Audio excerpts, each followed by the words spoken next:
La vie de Kuma était paisible et heureuse. Tout ça en échange d'un sacrifice une fois par semaine. Il faisait le bien autour de lui et pouvait permettre aux personnes de son peuple d'aller de l'avant. Et lui, il vivait avec la femme de sa vie, la magnifique Ginny.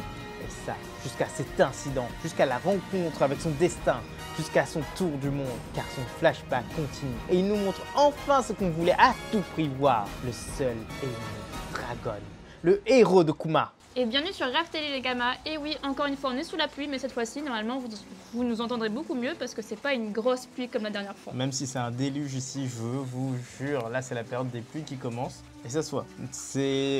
Cherchez sur internet, regardez un peu de temps à la Réunion, c'est pas tout le temps du soleil. Mais là, on va parler du flashback de Kuma, de toutes les informations qui se cachent à l'intérieur parce qu'il y a énormément d'informations. Un dragon sans tatouage, puis un dragon avec tatouage. On a une Ginny qui devient capitaine de l'armée de l'Est, qui est nul autre que la mère où Luffy a grandi et où il est né. Donc il y a tous ces petits détails qui... ça explose. Et il faut une grosse analyse pour ça. Et on la fait maintenant. Allez, c'est parti!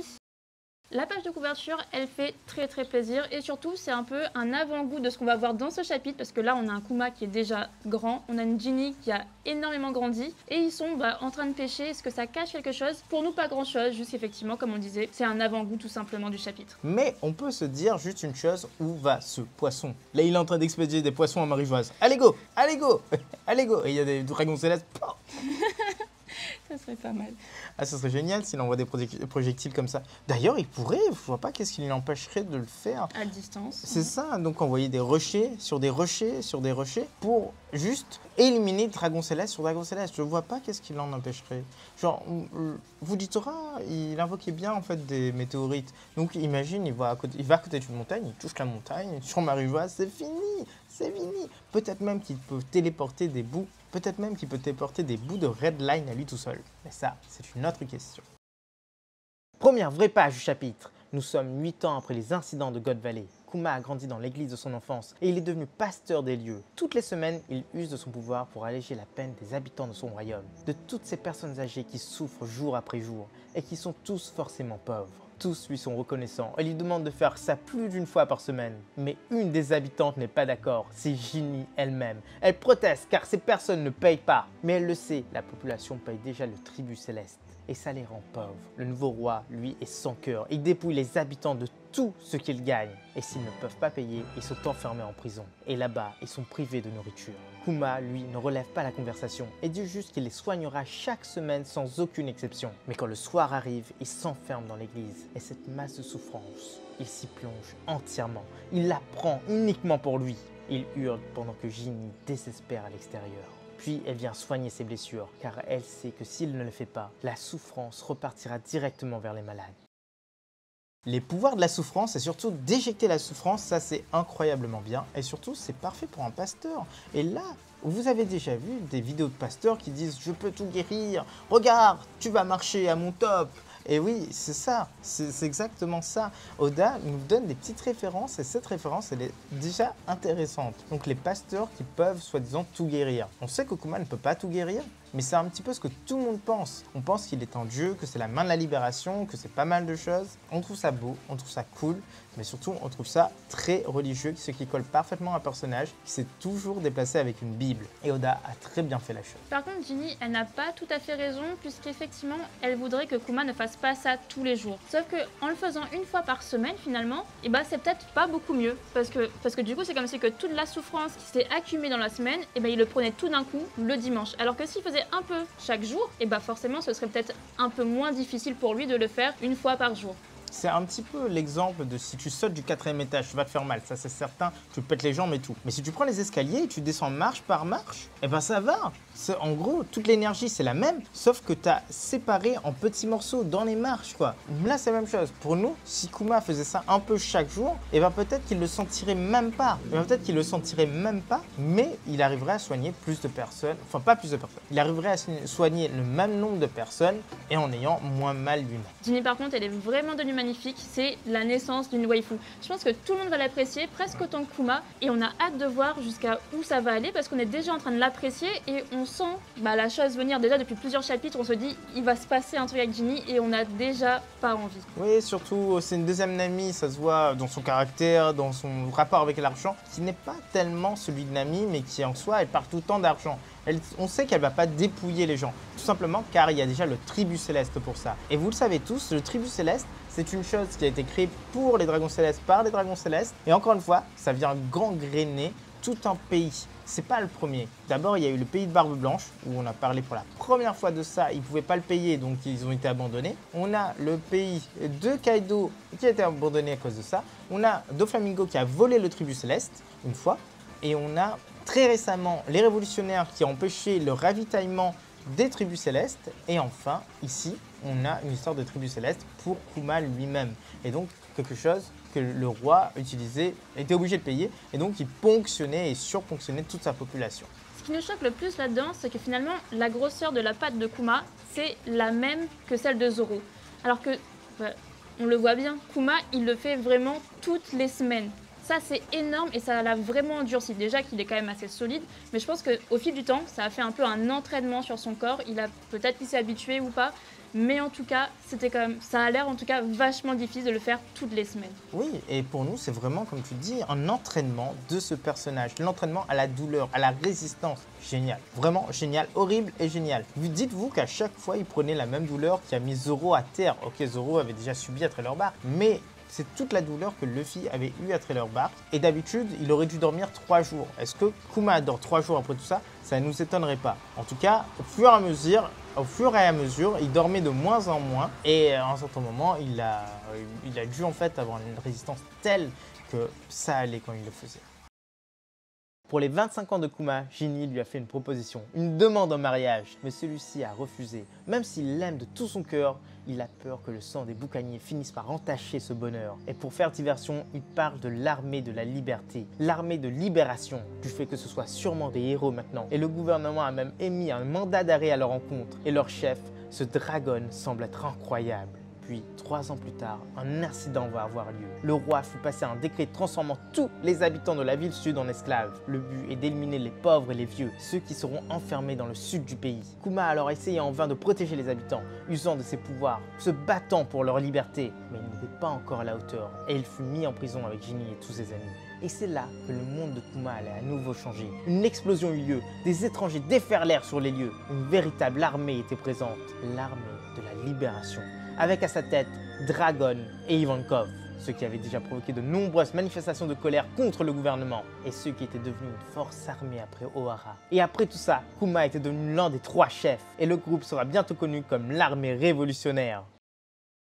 La peur de Kuma, elle est la peur d'un autre personnage, celle de Kiros, qui avait tellement peur d'avoir fondé une famille, de toucher ses enfants, de faire pas mal de choses, parce qu'il était lui-même un criminel. Et là, on voit énormément de similitudes entre Kuma et Kiros. Tout d'abord, leurs femmes ont tous les deux les cheveux rosés. Ça, c'est peut-être pas confirmé pour Ginny, mais en tout cas, leur enfant a les cheveux rosés. Bonnet et Rebecca d'un autre côté. Ils sont tous les deux des criminels qui sont devenus des personnes très importantes, très aimées et qui participaient en fait à protéger la population. Et c'était aussi 2 personnes qui avaient été au début recherchées pour leurs crimes. Pour nous, la similitude elle est énorme. Peut-être même Koda, il avait créé Kiros en se disant que ce serait lui le boucanier en question. Puis il s'est dit non, je peux pas rajouter ça dans Dressrosa, c'est trop complexe, c'est trop rapide. Donc je vais faire ça avec un autre personnage. Je vais faire ça avec Kuma où ce sera sublimé. Pour nous, l'histoire, elle est quasiment similaire. Ce qui nous étonne énormément là-dedans, c'est que Kuma regarde énormément les informations sur l'armée de la libération. Et pourtant, il n'a jamais vu Ivankov à l'intérieur, alors qu'il est considéré, comme on le verra plus tard, il est considéré comme un des piliers de l'armée de la révolution. L'armée de la libération, oui, pardon. C'est ça. Donc c'est assez bizarre parce que c'est un pilier, mais on n'en parle pas du tout. Il ne le savait même pas jusqu'à ce qu'il débarque, et ça vous le verrez plus tard évidemment. Dragon, c'est même pas étonnant puisqu'il a un charisme d'enfer. Donc forcément, le pauvre petit Kuma, il n'était pas si petit en plus, il était là, waouh, c'est mon héros, il libère des peuples, il libère des personnes. C'est peut-être lui, Nika. C'est peut-être ça qui se disait dans sa tête. C'est le Nika de cette génération, c'est le vrai Nika qui revient pour libérer les esclaves. Moi, j'ai fait ce que je pouvais, mais je sais que je suis limité. Et puis, ça fait un moment que je suis sur mon île, je fais pas grand-chose. Je vais pas sauver des esclaves à Marie-Joise. Moi, je suis pas capable de faire ça. Lui, il est fort. Il est très très fort. Il a une puissance qui lui permet de faire des choses. Et lui, c'est mon Nika à moi. Et si un jour je le croise, bah, je le suis. C'est ce qui va se passer plus tard. Et par contre, on a un dragon sans tatouage qui apparaît dans les journaux. Ça, c'est très intéressant. Ça veut dire que son tatouage arrive après et on va voir à peu près quand est-ce que ça va arriver. On a une théorie sur son tatouage. Pour nous, c'est lié aux 3 yeux. Mais ça, on verra dans une vidéo théorie dédiée à Dragon. La politique du roi de Sorbet est vraiment horrible. Honnêtement, c'est un peu comme un gré terminal, il veut tout simplement se séparer de la populace et faire un gouvernement qui est extraordinaire pour lui, et le reste de la populace, s'il faut tuer, voilà, il s'en fout complètement. Et on comprend pourquoi est-ce que l'armée révolutionnaire s'est agrandie au fur et à mesure, parce que il y avait ça un peu partout finalement. Après, moi, je vous dis, c'est un plan de retraite. Hein. Quand t'es trop vieux, t'as fini ton travail, là, on t'envoie dans le sud et tu meurs très vite. C'est un plan de retraite, pas comme les autres, mais c'est un plan de retraite quand même. Je ne souhaite pas ça pour la France, je souhaite ça pour rien du tout. Mais c'est juste fou à quel point on veut diaboliser ces rois. Et Oda y arrive très, très, très, très bien. Autant pour les dragons célestes, je trouve. Parce qu'eux, ils sont plus proches de la population, soi-disant. Et il y en a beaucoup qui tournent mal. Et par contre, Kuma, qui essaie de protéger la population avec son ours à choc, avec énormément de choses, n'y arrive pas. Il se fait capturer alors qu'ils n'ont pas l'air si puissants que ça. On est quand même sur une ville de West Blue. On n'est pas sur du Grand Line, on n'est pas sur un endroit où on peut envoyer des marines facilement. Non, leurs gardes royaux ressemblent à des bandits, tout simplement, des bandits de bas étage. Pour moi, c'est des Iguma à la chaîne. Sauf qu'à l'époque, sans doute qu'ils n'étaient pas bercé dans l'art du combat. Il n'avait jamais vraiment combattu, à part en fait sur God Valley un petit peu, où il avait éjecté des gens. Là, il n'a pas forcément osé éjecter les gens pour pas leur faire mal. Il n'a pas osé utiliser tout son ours à choc pour tout ça. Il apprend un combat par la suite. Là, on voit bien Kuma, c'est un Kuma, un homme lambda. À part la stature, la présence et la résistance, il n'a pas la puissance. Ça me semble logique. Et puis c'est vrai que Kuma, comme tu l'as dit, c'est un peu le personnage qui, au tout début, est tout gentil, tout mielleux, et même s'il y a des méchants en face, je pense qu'il n'osera pas non plus aller affronter ces personnes de peur de leur faire mal, même si ce sont vraiment des personnes horribles qu'il a en face. En tout cas au début. Après, peut-être qu'avec l'entraînement, justement, dans l'armée révolutionnaire, ça ira. Forcément, c'est devenu sans doute beaucoup mieux.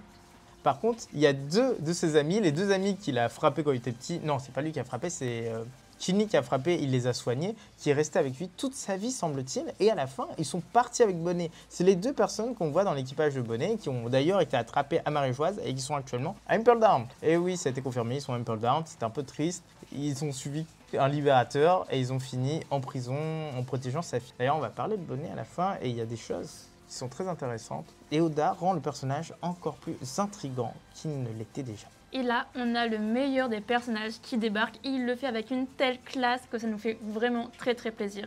Évidemment, Dragon est venu les libérer et ça c'est sur la demande d'Ivankov parce qu'il a dû entendre parler justement de ce qui se passait au Royaume Sorbet. Il a dû avoir peur pour Ginny, pour sa sœur Ginny, pour Kuma. Donc ils ont tous les 2 débarqué sur place et ça fait super plaisir. Là, clairement, Dragon, il fait son rôle. Il arrive, il est mystérieux, on voit qu'il est puissant, on sait qu'il est puissant. C'est lui, semble-t-il, qui arrête le roi et toute sa garde, donc on sait qu'il est puissant. Ivankov présente également, et d'ailleurs on voit très bien qu'elle a déjà mangé, il ou elle, peu importe, Ivankov, on sait très bien qu'il ne s'adapte pas, à un type particulier, a déjà mangé son fruit, le fruit des hormones, en tout cas il semblerait. Et là, on comprend sa puissance, on comprend son rôle dans l'armée révolutionnaire dès ses débuts.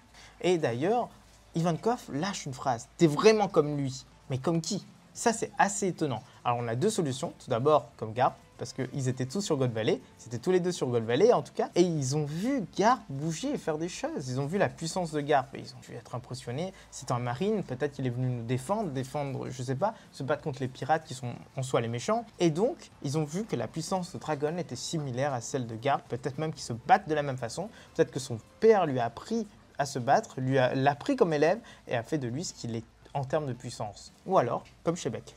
Peut-être qu'il ressemble à Shebek. Peut-être qu'il a un lien avec Shebek. On ne sait pas.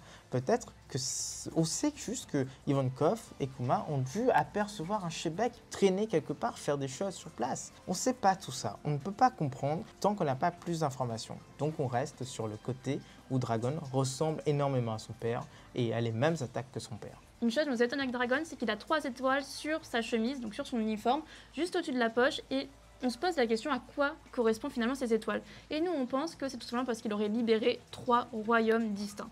Oui, c'est ces distinctions, un peu comme on reçoit des médailles dans l'armée. Là, c'est une armée également. Donc, il a libéré 3 peuples. À chaque fois, il avait une étoile. On ne sait pas si, je vérifie là tout de suite, personne d'autre a des étoiles, même Ivankov. Je pense que pour le moment, en tout cas à cette époque-là, c'était juste Dragon qui était chef des opérations et qui libérait réellement les peuples et qui se battait pour la liberté. Ça me semble logique, ça me semble cohérent. Les 3 étoiles sont là. Les 3 étoiles ne sont plus là par la suite, sans doute parce qu'ils ont éliminé ces étoiles. Ils se sont dit, pas la peine de les mettre, on sait qu'on a libéré énormément de personnes. Gardez vos étoiles lors des commémorations, je ne sais quoi, vous les sortez, mais là, pas la peine de les porter tous les jours. Pas comme la marine, on ne va pas devenir une organisation comme la marine. Durant des années, il a parcouru le monde. Ils ont cherché des fonds en agissant comme des mercenaires. Ils ont formé tous ceux qui voulaient leur rejoindre dans leur lutte contre le gouvernement. Kuma était avec son héros et il voulait en savoir plus sur lui. Alors Dragon lui a appris qu'il était un ancien marine. Un marine qui n'a pas trouvé de justice dans cette organisation, bien au contraire. Alors Kuma lui a proposé de le suivre et ensemble, ils vont voyager durant 8 ans.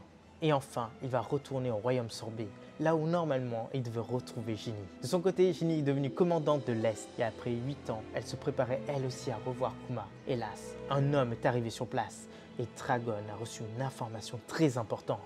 Ginny vient d'être capturée et c'est là la fin du chapitre.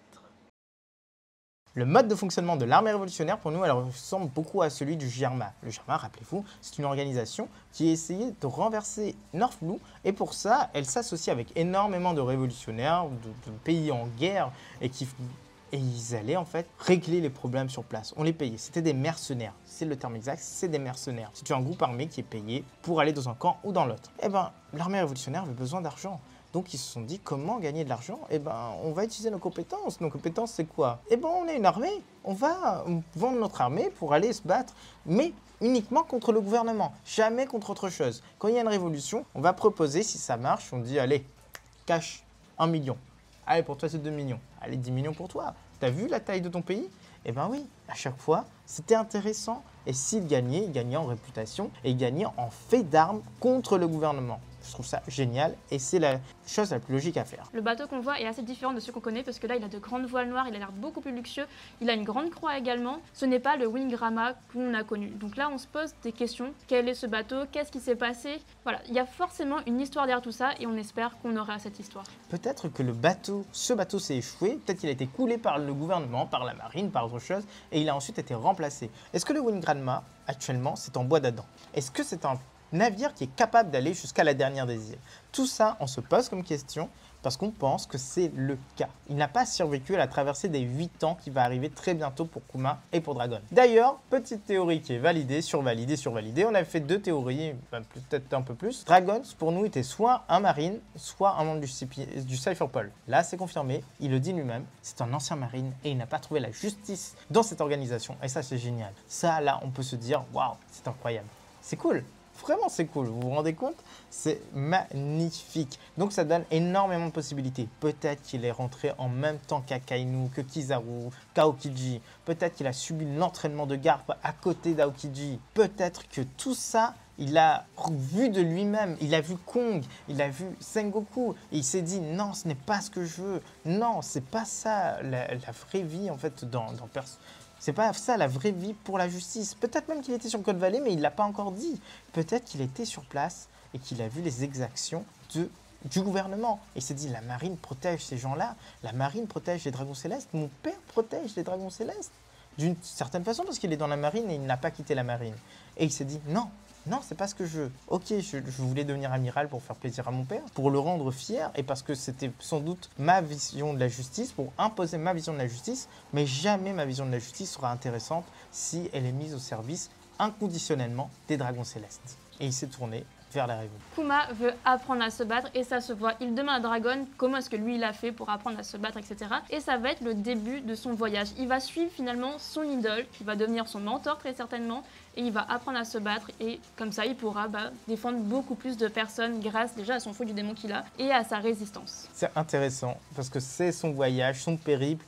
On voit en fait son visage va changer petit à petit. Et on voit qu'il va devenir plus puissant, plus confiant et il va se dire je peux libérer des peuples. Si je dois devenir un Nika parce que j'ai déjà la main de la libération. Je dois avoir la puissance nécessaire pour libérer tous les peuples sans exception et pour aller un jour à Marivoise et tout détruire. Il l'a fait, il a essayé de le faire. Il a vu qu'il n'était pas encore au niveau sans doute, mais il s'est rapproché du niveau qu'il fallait avoir. Et par contre, Ginny, elle est devenue commandante de l'armée de l'Est. À l'époque, pour nous, ce n'était pas obligatoire d'être puissant pour devenir commandant d'une armée.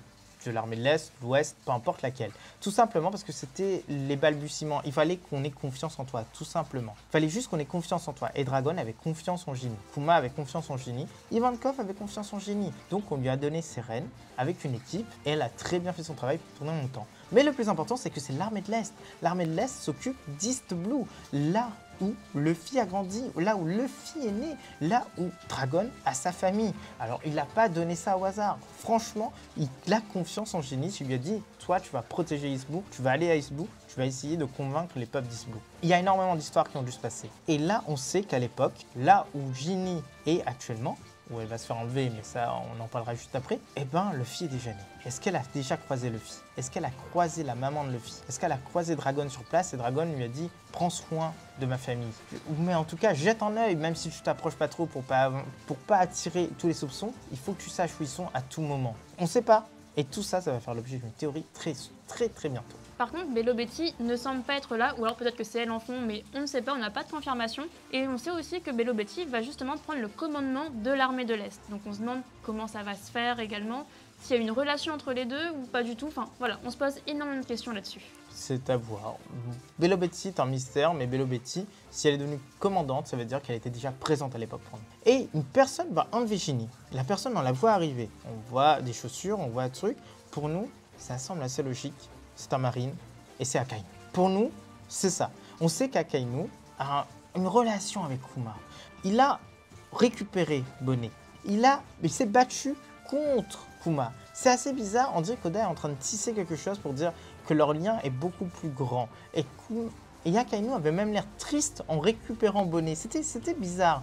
Le lien est obligé de continuer. Le lien n'est pas fini et le lien va encore être tissé. Mais vous nous direz si on a eu raison plus tard.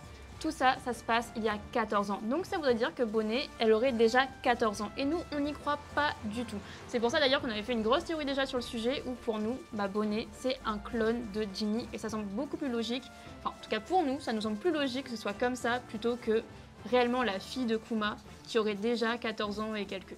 Qui aurait déjà 14 ans, qui aurait que 14 ans, parce que là, on voit bien dans les chapitres derniers, elle veut se donner un air, ne pas se donner 14 ans. Pour nous, elle a beaucoup moins que 14 ans. Sa forme initiale, c'est environ 7 ans. C'est celle qu'on voit dans l'eau de mer. Pour nous, elle a perdu ses pouvoirs, elle est revenue à 7 ans. Et c'est un clone qui a 7 ans. C'est comme les séraphins. Les séraphins n'ont pas plus de 7 ans. Ils ont le même âge que Bonnet parce qu'ils ont été créés à peu près au même moment. Et enfin, pour finir, il faut parler du tatouage Dragon qui est très important. Oui, il fait de plus en plus noir ici. On a oublié d'allumer la lumière, mais c'est compliqué. C'est compliqué. Le tatouage de Dragon n'était pas sur son visage. Il était en fait sur une brassière. Et maintenant, une jambière, je ne sais pas comment ça s'appelle. Et maintenant, il est sur son visage. Pendant ces 8 ans, il s'est passé quelque chose. Il s'est passé quelque chose qui a poussé Dragon à ancrer sa conviction dans sa peau. Le passer d'un simple bandeau à une incrustation dans son visage. Quelque chose qu'il a découvert en même temps que son voyage avec Kuma. Ça veut dire que Kuma est au courant de ça. Kuma sait des choses sur le siècle oublié que peu de gens savent. Et il peut révéler encore plus de choses. Dragon et Kuma sont la clé du siècle oublié actuellement. On en est certain. Et voici les petites prédictions pour le prochain chapitre. Numéro 1, Akainu est celui qui a kidnappé Ginny. Numéro 2, Kuma débarque et se fait capturer lui aussi. C'est le début de sa descente aux enfers. Numéro 3, Kuma revoit Saint-Saturne et une proposition lui est faite. Et enfin, numéro 4, Ginny meurt. Et Kuma veut tout faire pour la ramener à la vie. Et voilà les 50 One Piece, c'est déjà la fin de cette vidéo. On espère que ça vous a plu. Donc si c'est le cas, n'hésitez pas à laisser le petit like, à laisser un commentaire et à vous abonner si ce n'est pas déjà fait. À bientôt les Nakamas.